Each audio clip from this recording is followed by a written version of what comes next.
우리 다 함께 우리 성경 말씀 요한복음 8장 29절을 보겠습니다.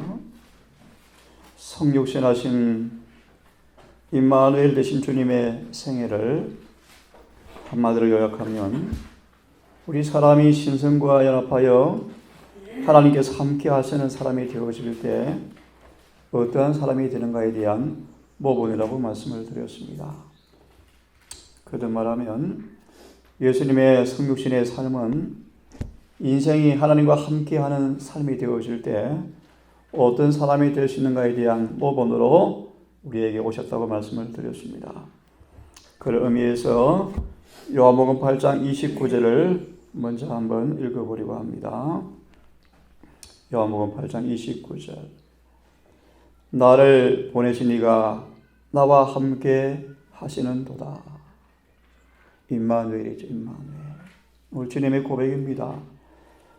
주님 지상 생애를 고백하기를 나를 보내신 아버지께서 나와 함께 하시는도다. 그 이유가 무엇인가? 내가 항상 그의 기뻐하시는 일을 행함으로 나를 혼자 두지 아니하셨느니라. 이 짧은 말씀 속에 임마누엘의 의미와 조건을 잘 말씀을 하고 있습니다. 이어서 말씀을 조금 더 봅니다. 그러면 우리 주님의 생애는 아버지께서 늘 함께 하시는 삶이었는데 그 결과와 비결이 뭔가를 다시 한번 들어보겠습니다. 요한복음 15장입니다. 15장입니다. 내가 항상 아버지의 기뻐하시는 일을 행함으로 나를 혼자 두지 아니했다라는 말씀의 의미를 요한복음 15장의 10절을 보겠습니다. 내가 아버지의 계명을 지켜 그의 사랑 안에 거하는 것 같이 너희도 내 계명을 지키면 내 사랑 안에 거하리라. 우리 성경에 그렇게 말씀하십니다. 임마누엘의 목적을 그렇게 설명하십니다. 예수님 속에 아버지의 사랑이 거하는 것처럼 그 사랑이 우리 안에 거할 때 어떻게 되는가에 대한 실물 교훈으로 주님의 생애를 보여줬다고 말씀하십니다. 주님은 고백하기를 늘 내가 아버지 사랑 안에 거했다라고 말합니다. 그 조건을 뭐라고 말씀하죠? 비결을 내가 아버지의 계명을 지켰다. 아버지께서 기뻐하시는 것이 무엇이었습니까? 그분의 계명을 지키는 것이었습니다. 연결하면 예수님은 늘 아버지의 계명을 지킴으로 아버지께서 늘 함께 하셨습니다. 다르게 표현해드리면 늘 사랑 안에 거하셨습니다. 그래서 여러분 아시는 것처럼 에베소 2장 1장 3절 6절을 찾지 않습니다. 우리를 택하신 목적을 잘 설명하십니다. 창세 전부터 왜 우리를 주님 안에서 택하셨는가? 우리를 거룩하고 흠이 없게 하시려고요. 이 구절을 마지막 한 구절을 보고 오늘 말씀을 이어서 드리겠습니다. 요한복음 15장이죠. 우리를 택하신 목적을 분명히 말씀하시죠. 16절입니다. 우리는 선택된 백성을 볼 텐데요. 요한복음 15장 16절을 보십시오. 너희가 나를 택한 것이 아니요 내가 너희를 택하여 세웠나니 이는 너희가 가서 뭐요? 과실을 맺게 하고 또 너희 과실이 항상 있게 하여 내 이름으로 아버지께 무엇을 구하든지 다 받게 하려 함이라. 과실이 무엇인가를 우리 처음 말씀을 대하는 분을 위해서 갈라디아서 말씀을 좀 보고 진행하겠습니다. 갈라디아서입니다. 5장의 말씀이죠. 너희가 나를 택한 것이 아니요 내가 너희를 택하여 세워나니 이는 과실을 맺게 하고 이 과실을 항상 있게 하려 함이라 라고 말씀하신 말씀, 과실이 뭔가 잘 아시는 말씀입니다. 요한복음 갈라디아서 5장의 말씀이요 22절 23절의 말씀입니다. 오직 성령의 열매는 사랑과 희락과 화평과 오래 참음과 자비와 양선과 충성과 온유와 절제니. 성령이 내재한 사람들은 아무도 막을 수 없는 이 열매가 맺힌다라고 이 성경 구절은 마무리합니다. 이 같은 것을 금지할 법이 없다. 그렇게 말합니다. 자, 우리 임마누엘에 관한 요약을 잠시 했습니다. 그래서 이 모든 구절의 결론 구절 하나 보고 선택된 백성을 좀 보려고 합니다. 요한복음 다시 펴십시오. 17장을 펴십시오. 17장입니다. 이 모든 성경 구절의 결론 구절로 17장 22절부터 23절 보겠습니다. 22절부터 봅니다. 내게 주신 영광을 품성을 내가 저에게 주었사오니. 주님의 생일을 아까 말씀처럼 늘 아버지 사랑 안에 거함으로 늘 아버지께서 함께 하셨죠. 그 아버지 사랑 안에서 예수님은 아름다운 품성을 완성해 놓았습니다. 그 완성된 품성을 주님께서 말씀하시기를 우리에게 준다라고 말합니다. 우리에게 준다. 그죠? 택하심의 목적입니다. 그렇게 되어져서 아버지와 아들 우리가 품성으로, 목적으로, 마음으로 하나가 된 것 같이 그 주님의 품성을 받은 우리도 서로 하나가 되게 하려 함이나이다. 23절 곧 내가 저희 안에 아버지께서 내 안에 계셔. 임마누엘의 경험이었죠. 저희로 온전함을 이루어서 하나가 되게 하려 함은 성육신의 목적입니다. 아버지께서 나를 보내신 것. 왜 아버지께서 예수를 보내셨는지, 보내신 그 예수님을 눈동자처럼 왜 사랑하셨는지, 나를 사랑하신 같이 저희도 사랑하신 것은 임마누엘의 목적입니다. 세상으로 알게 하려 함이로소이다. 참 신묘한 깊이 있는 말씀이요. 정말 하나님께서 함께 하시는 사람들, 예수님의 생애 속에서 아버지께서 그렇게 사랑하신 사랑이 우리 안에 머물게 하게 되어질 때 우리가 어떤 사람 되는가에 대한 실물 교훈으로 우리를 선택하셨어요. 근데 불행하게도 엊그제 본 것처럼 이스라엘 백성들은 선택된 백성이었지만 그 선택을 저버림으로 덜 포도가 맺힘으로 이방인에게 먹혀서 삼키운 바 되었죠. 멸망해 버렸습니다. 26절의 말씀이요. 그래서 반복합니다. 임마누엘의 목적입니다. 내가 아버지의 이름을 저에게 알게 하였고 또 알게 하리니. 하나님의 품성을 가리킵니다. 품성, 그죠? 빌립아, 아버지를, 나를 보는 사람은 아버지를 보았거든. 내가 아버지 이름을 오랫동안 보여주었는데 왜 아버지를 보여달라 하느냐라고 말씀하죠. 그죠? 그 말의 의미를 이해합니다. 이해하십시오. 내가 아버지의 품성을, 영광을, 성품을 나를 통해서 보여주었다. 또 보여줄 것이다. 왜냐하면 나를 사랑하신 사랑이 저희 안에 있고 나도 저희 안에 있게 하려 합니다. 그래서 에베소 1장 4절 말씀 기억하시죠? 이 사랑 안에서 우리를 거룩하고 흠이 없게 하시려고 선택하셨다. 그렇게 말합니다. 자, 오늘은 그제 이어서 택하심의 의미를 잘 이해한 다음에 소망의 2장을 함께 공부하겠습니다. 다시 한번 로마서를 이제 펴십시오. 9장입니다. 로마서 9장을 펴셔서 소망 2장을 먼저 택하심이란 말의 의미를 먼저 좀 이해하겠습니다. 로마서 9장을 펴십시오. 11절, 로마서 9장 11절. 이 말씀은 지난 부분 가나안으로 돌아옴이란 구절 선지자 잘 기억하시고 다시 복습을 하겠습니다. 로마서 9장 11절. 아직 리브가 뱃속에 에서가 야곱이 아직도 태어나지도 않은 상태에 있는데 11절 그런 말씀이에요. 에서와 야곱이 아직 어머니 뱃속에서 태어나지도 않았는데 11절 그 자식들이 아직 나지도 아니하고 선이나 악을 행하지도 아니하였는데 택하심에 따라 되는 하나님의 뜻이 이미 뱃속에 있을 때 하나님께서는 야곱을 선택하셨죠. 그죠? 에서를 선택하지 않았습니다. 정확하게 말합니다.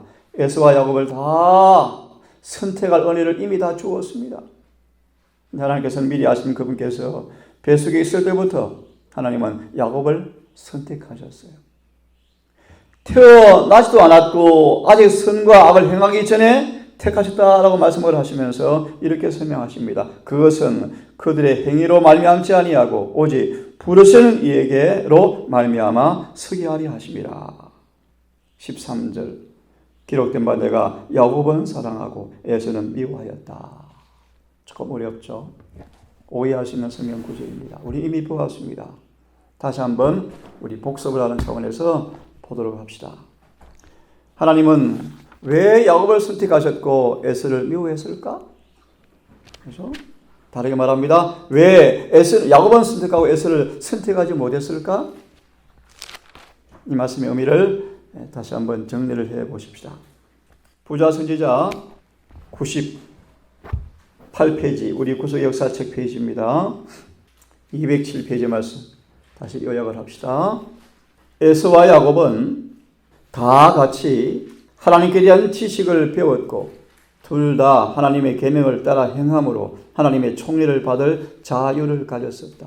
하지만 그들 두 사람이 다 이것을 행하고자 선택하지는 않았다. 그들 두 사람이 다 이것을 행하고자 선택하지는 않았다.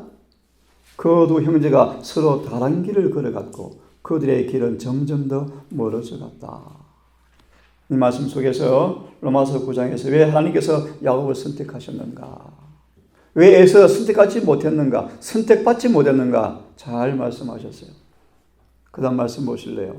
에서가 구원의 축복에서 제거된 것은 하나님의 편에서 독단적으로 택정한 것은 아니었다. 그리스도를 통하여 주시는 하나님의 은혜의 선물은 만민에게 거저 주는 것이지만 어떤 사람이 멸망당하는 것은 그 자신의 선택한 것이지 다른 사람이 선택해 준 것은 아니다. 다시 말합니다. 무조건적인 선택이 있습니까? 없습니다. 다 택함받을 수 있도록 기회와 빛을 다 주었습니다. 하지만 한 사람은 뭐 했습니까? 선택했고 한 사람은 선택하지 않았습니다. 선택의 조건이 뭔가? 그 다음 잘 나와 있어요.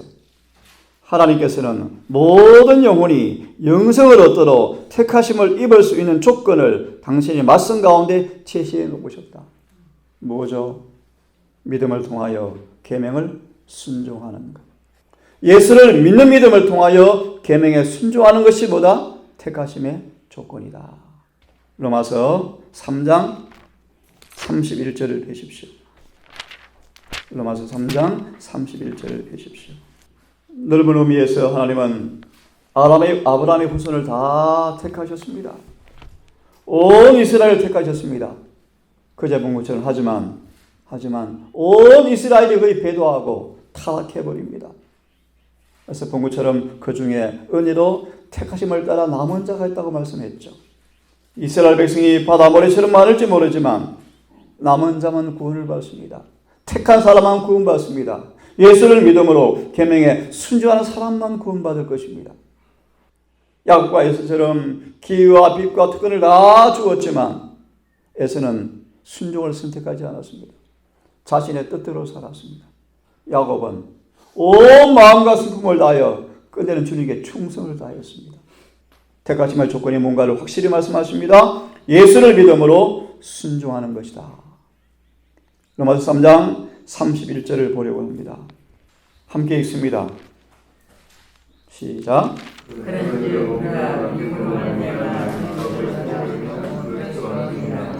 예.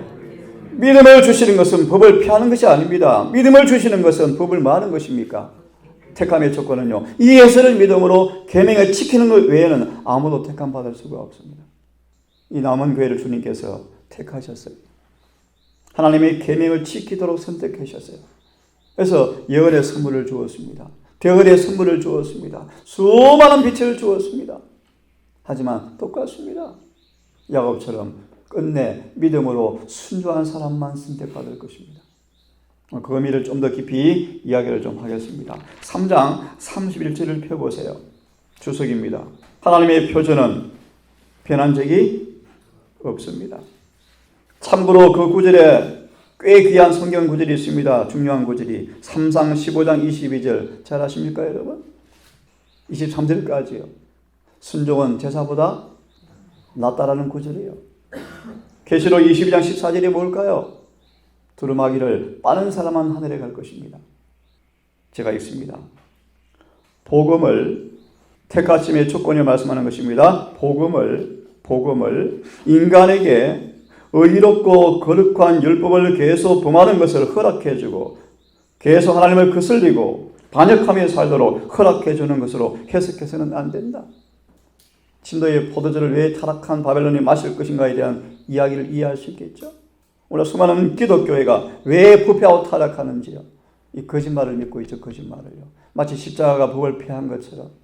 깊이 말하면요. 십자가가 완전한 계명에 대한 순종을 약화시켜주는 것처럼 성경을 이해한다는 사람들이 잘 들으십시오. 왜 은혜 아래서 하나님이 요구하시는 것이나 에덴에서 타락전의 에덴에서 아담과 하와에게 요구하시는 것 율법에 대한 완전한 순종이 꼭 같다는 것을 왜 모르는가. 너무너무 중요한 말씀이에요. 하나님 형상으로 지음받은 타락전의 아담과 하와가 영원히 사는 조건은 완전한 순종이었는데 타락해버린 인간은 그들이 다시 영생을 얻는 것은 타락전의 아담과 하와가 뭐하다? 똑같다. 근데 문제는 무엇입니까? 타락해버린 인간은 타락전의 아담과 하와처럼 순종할 수가 없는 상태가 되었기 때문에 우리에게 뭐가 왔습니까? 복음이 왔죠. 복음이. 그럼 복음이 무엇입니까? 그 복음을 경험하는 사람들은 타락전의 아담과 하와처럼 뭐 하는 것입니까?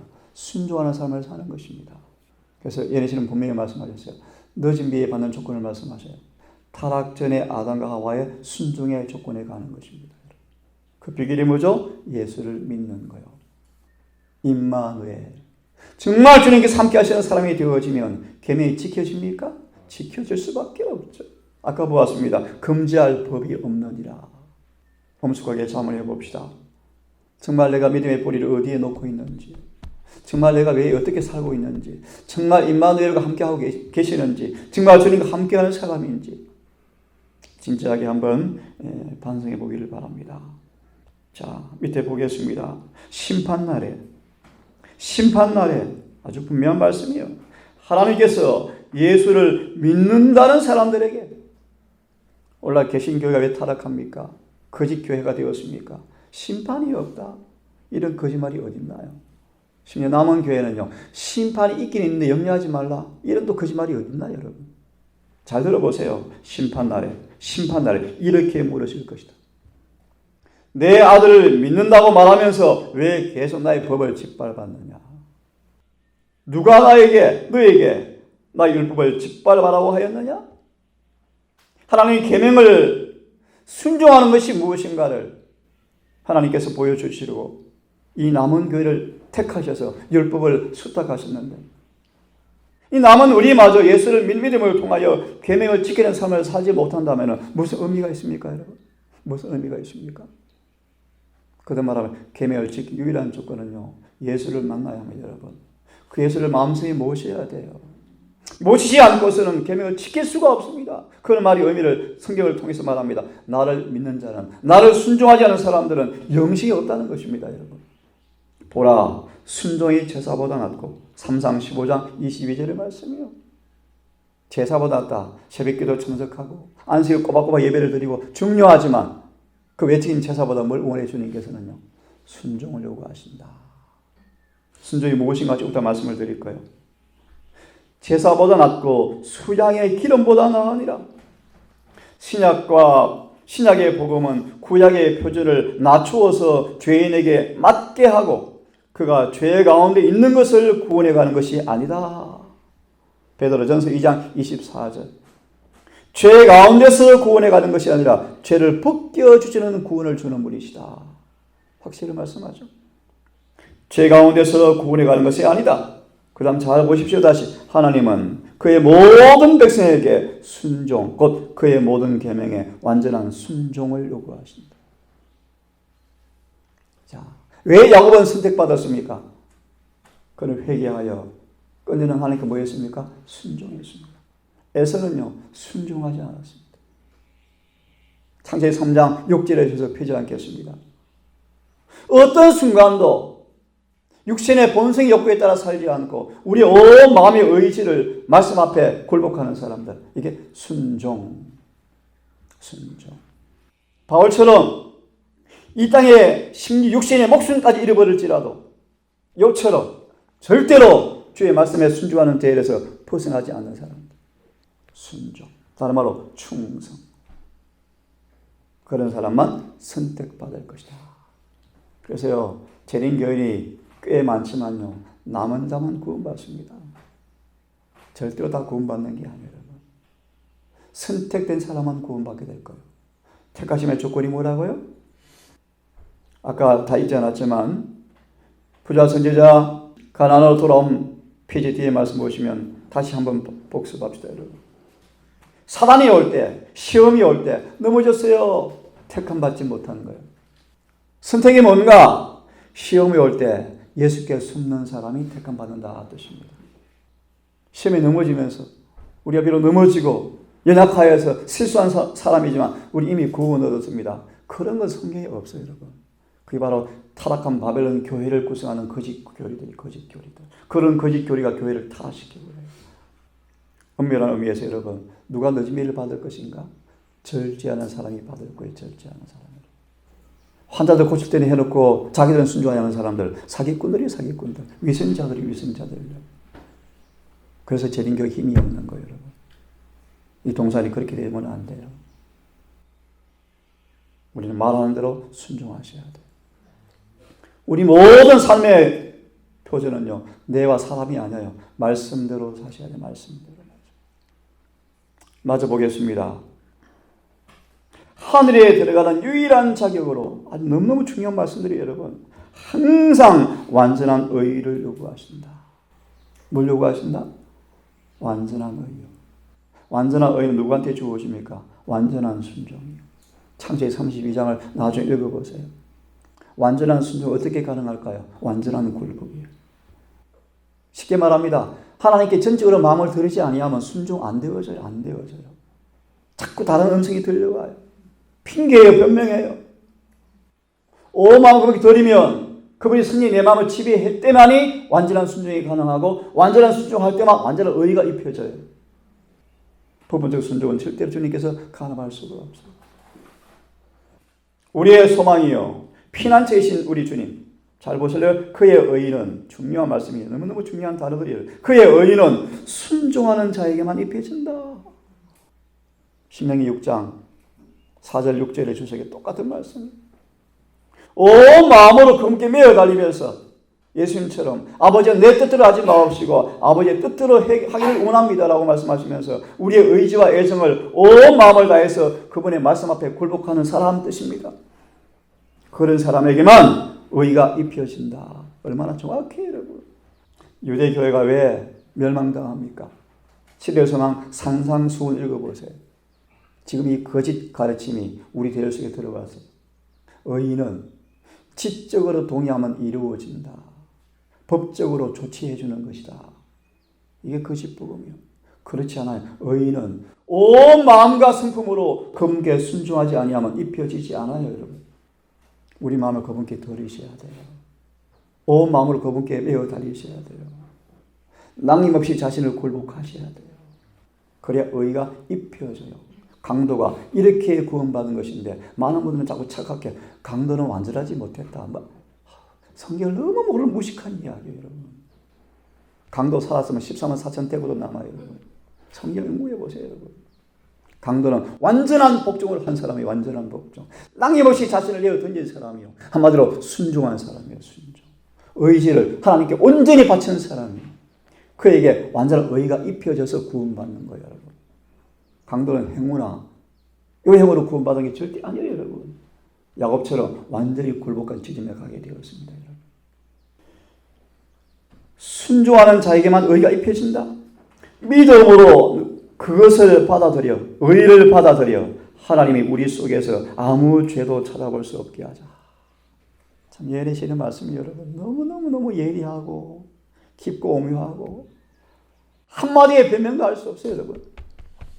심판대 앞에 섰을 때 우리가 없어야 돼요. 나가 안 보여야 돼요. 그죠? 우리가 예수님만 충만히 있어야 돼요. 그 비결은요, 순종하여 의를 입는 것밖에 없어요. 그분이 의가 내 안에 머물러셔야 돼요. 구체적으로 말합니다. 내 마음이 아니어야 돼요. 내 마음이 예수의 마음과 딱 합해져 계셔야 돼요. 그럴 때 예니시는 말합니다. 우리 죄를 찾아볼 수 없도록 하자. 얼마나 명백합니까, 여러분? 그러나 거룩한 율법을 짓밟는 사람들은 그 의를 주장할 권리가 없다. 우리들이 하나님의 모든 말씀에 순종하는 자녀들로서 한없이 큰 구속의 경륜을 볼 수가 있고 우리의 속죄의 제물이신 예수 그리스도를 통하여 우리가 하나님과 화목하게 된다는 것이 믿을 수 있게 되기를 바란다. 하나 설명해 드리니까 시간이 많이 가버렸습니다. 택하심의 조건이 무엇입니까? 순종입니다. 순종이 무엇이죠? 우리 의지를 다 바치는 것.